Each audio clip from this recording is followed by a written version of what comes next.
Spoštovane in spoštovani, sem Mihael Toš. Nahajamo se v dokumentarnem videu Deportacija, ki je del projekta Kein Kampf. V projektu Deportacija se bom dotaknil deportacije slovenskih Judov v Auschwitz, spregovoril bom o fenomenu deportacije nasploh, o taboriščih, o delovnih, koncentracijskih ter uničevalnih taboriščih in predvsem o pomembnosti, da na področju izobraževanja o holokavstu govorimo tako o posledicah kot vzrokih, kajti gre za enega izmed največjih zločinov v zgodovini človeštva, ki pa leži zgolj nekaj desetletij nazaj.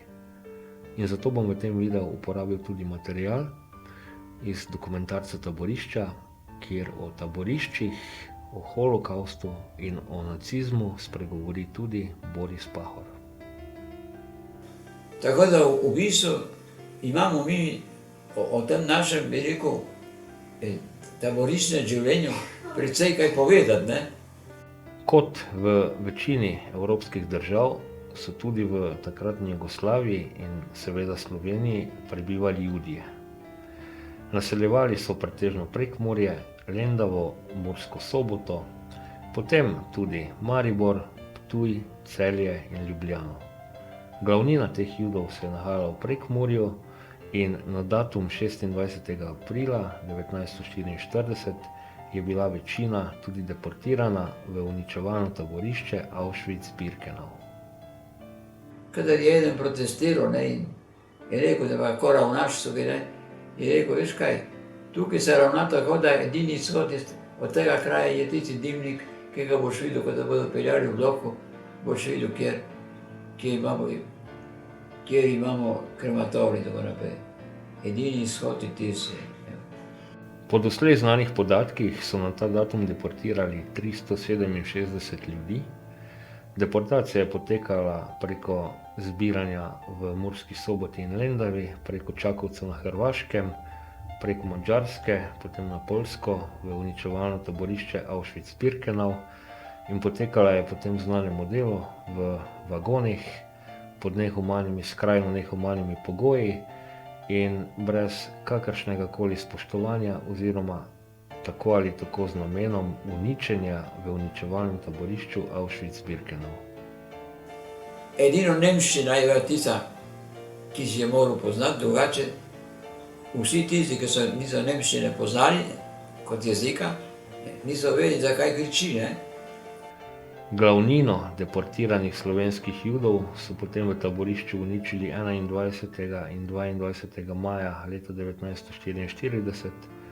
Po vojni se jih je nazaj vrnilo zgolj nekaj, natančneje je trenutno evidentiranih 65 primerov. Nekaj reči v taborišču je bilo za človeka, ki je nekako nekaj obvladal, ne. Podatki o deportaciji in tudi vrnitvi seveda skozi čas nihajo, ker vse skozi najdemo nove vire, vse skozi najdemo nove priče, kolikor še pač v trenutnem obdobju živih. In zavedati se je treba, da je bila agenda nacizma v vprašanju, v odnosu do Judov dejansko uničenje in izbris spomina nanje. Ni šlo za klasični genocid pobijanja in zakopavanja, ampak je bil cilj iztrebljanje judovske rase tukaj in zdaj in tudi iz spomina oziroma na način, da prihodnje generacije za judovsko raso niti ne bi vedele, za holokavst pa itak ne, kajti tudi režim, kot je bil nacistična Nemčija, si kaj takega ni mogla privoščiti početi kar tako na očeh vseh, če tudi je mnogo, lahko rečem premnogo ljudi za te procese vedelo, ampak kljub temu so bili nekako varovani v tajnosti.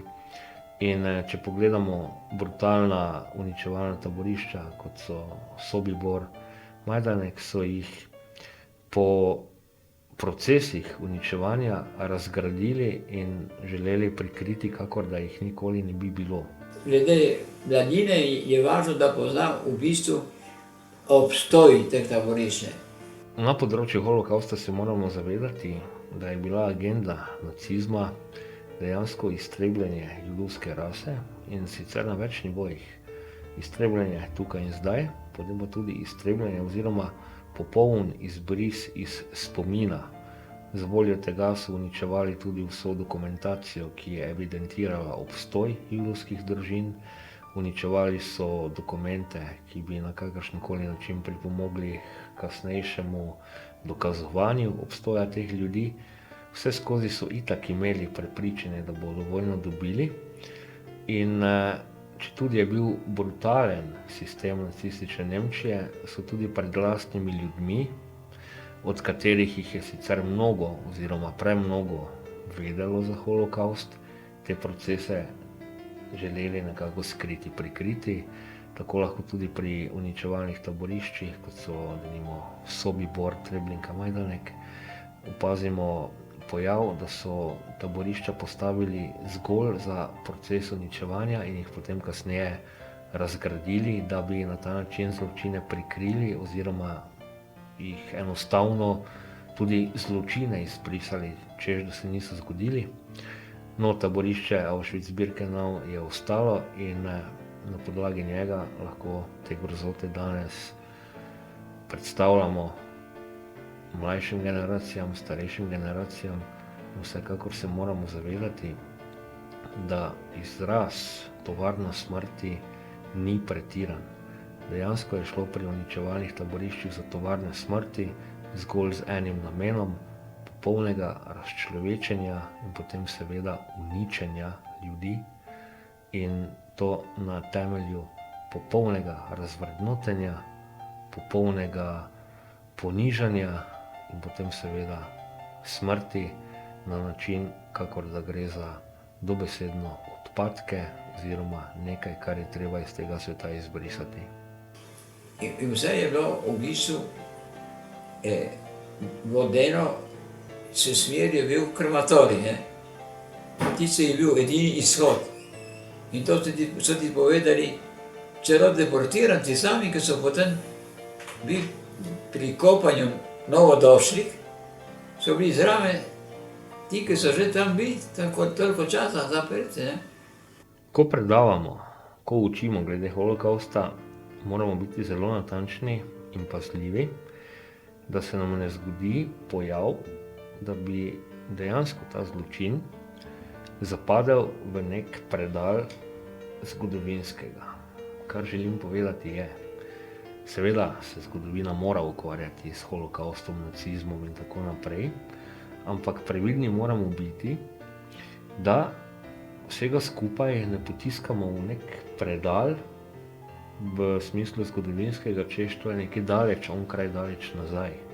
Ne, dejansko še žive priče teh početij obstajajo med nami, nam lahko govorijo o tem, kar se je dogajalo, nas lahko opozarjajo glede znakov razvoja nekih teh procesov predčasno oziroma da pravočasno zaznamo, ali gre družba v določeni smeri.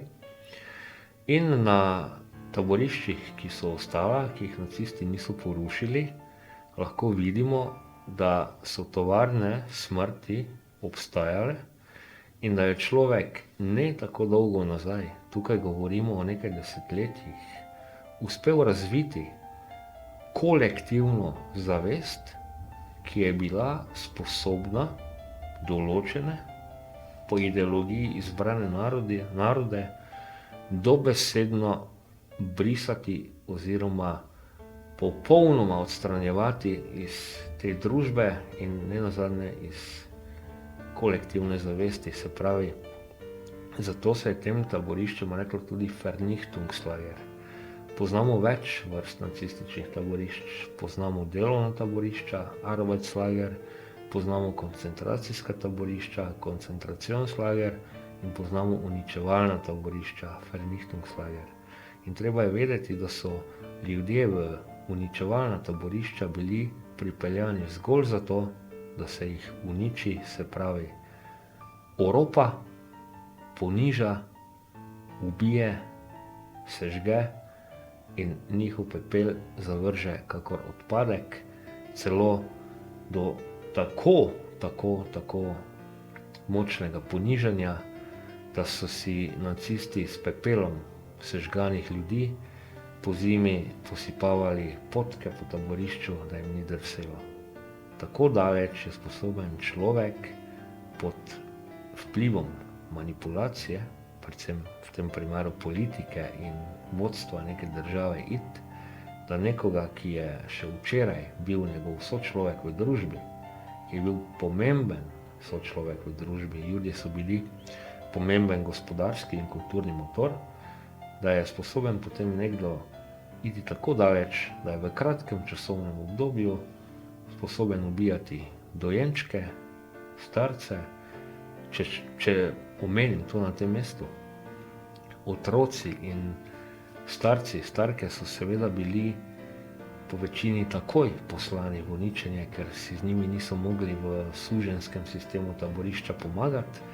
Ostali so pa potem, ko so omagali pod pogoji popolnoma brutalnega dela, po večini seveda izdelovanja elementov od orožja do rekvizitov za Wehrmacht, enostavno bodisi uplinjeni, vkolikor je bilo treba, bodisi pa v procesu Vernichtung durch Arbeit, se pravi uničenje skozi delo, so omagali in umrli, so bili sežgani, ali pa potem, glede na količino, koliko jih je bilo z metkom, najbolj pa, kot smo rekli, z uplinjanjem in enostavno kot odpadek, ki bi ga danes človek, denimo, moram povedati na tem krutem nivoju. Se opravičujem, če se bo koga preveč dotaknilo. Ljudje so v procesu holokausta bili pojmovani, kot je danes pojmovana v razvitem zahodnem svetu, kjer so sežigalnice smeti, embalaža. Tam se pač odpadki tudi kurijo in ko so človeka v taborišču, kot rečeno, večino so jih sežgali takoj, ko so jih pripeljali, ko pa so človeka, ki je lahko služil tam kot Arbeitskraft, se pravi kot suženjska delovna sila, izčrpali praktično do smrti, so ga enostavno sežgali kot odpadek, da jim ne bi tam delal gneče. In zavedajmo se, da so se ti procesi dogajali zgolj nekaj desetletij nazaj.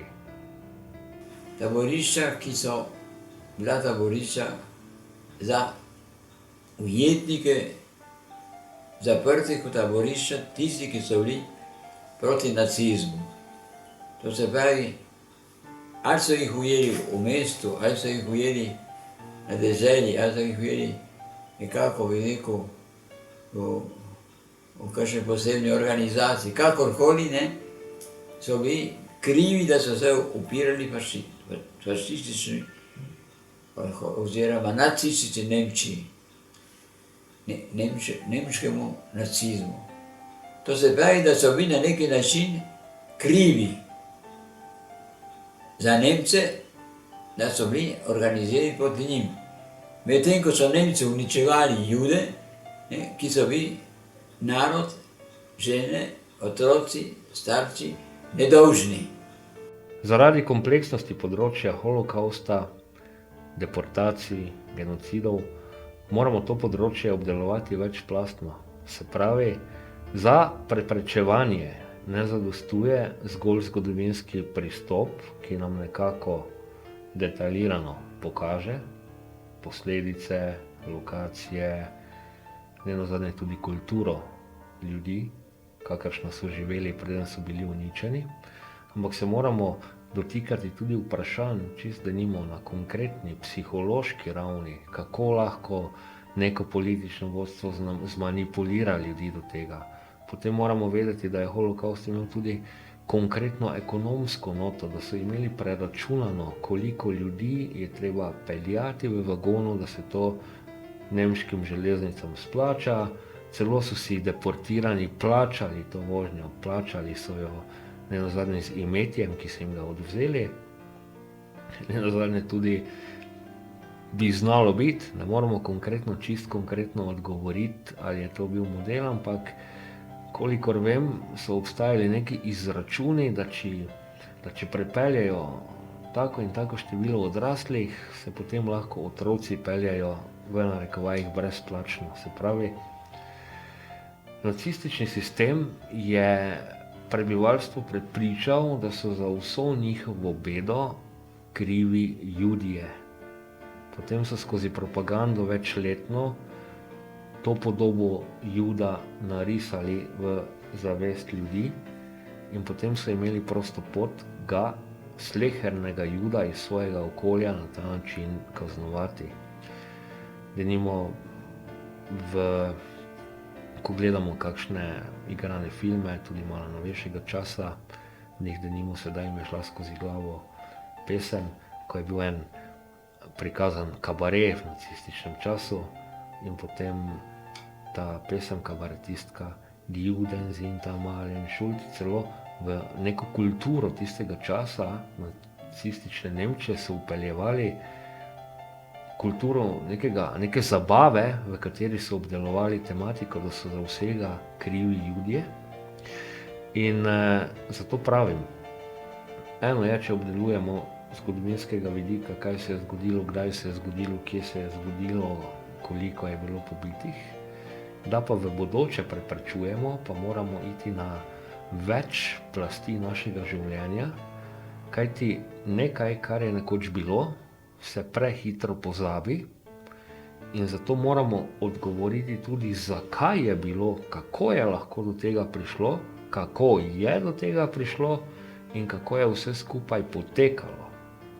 Se pravi, vedeti moramo, kakšen način manipulacije je potreben, da nekoga lahko prepričaš, da ubije soseda, ubije ga tudi denimo na tak način, da ga kot Juda, ki se skriva, prijavi SS-u ali Gestapu, da pridejo po njega. Že na ta način je ta Jud imel najverjetneje garantirano zagotovljeno, da bo ubit. Že to lahko štejemo kot uboj, že samo izdajo.